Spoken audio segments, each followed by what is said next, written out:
الحاجات الغريبة اللي أنا يعني بقف معاه مش فاهم لها تفسير. لما حد بيموت، واحد صاحبك مات، أخوك مات، قريبك، أي حد بتحبه، أول ما يموت تلاقي الناس تعمل إيه؟ تجري يسألك على الصدقة الجارية، يسألك على الصيام، يسألك على ينفع أصلي له، ينفع أقرأ له ختمة قرآن، ينفع أطلع عنه صدقة. ما تعرفش حد يعمل عمرة ليه؟ أصل كان حبيبي قوي. طب بالله عليك اعمل له عمرة السنة دي، بالله عليك اسمه كذا اعمل له عمرة. طب نعمل له صدقة جارية، دي أحسن صدقة. طب هو ما كانش بيصلي، ينفع أصلي بدل؟ كل الأسئلة دي بعد إيه؟ بعد ما مات. هل كان ذلك وهو حي؟ وكان قدامك، كان صاحبك، كان حبيبك، كنتش ليه بتقول له صلي؟ أصل عشان ما يتضايقش مني. ما هو مات، ممكن دلوقتي يكون في النار، ما يدريك. انت قلت لهاش ليه تحجبي؟ اصل عشان ما تتضايقش مني، انا بتكسف اكلمها.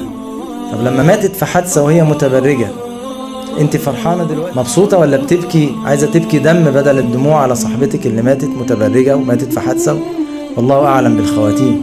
ما هو كان قدامك وكان حي، ليه ما قلتلوش؟ ليه ما طلعتوش؟ ما انقذتوش؟ ليه ما خدتوش وشديت معاك في الطريق؟ احنا مش هنجبر حد ولا نضربه على ايده، بس احنا لازم نبذل مجهود يا اخوان، اقناع الناس بالعقل وبالشرع وبالهدية وبالكلام الجميل وبالزيارة. نتعب زي ما النبي عليه الصلاة والسلام تعب عشان يطلع الناس من النار. لكن احنا ما نفتكرش بعض، ما نفتكرش الحسنات الا بعد ما الموضوع ينتهي، بعد ما الانسان يموت. جميل انك انت تفتكر صاحبك بعد ما يموت، لكن كان اولى تفتكره هو حي.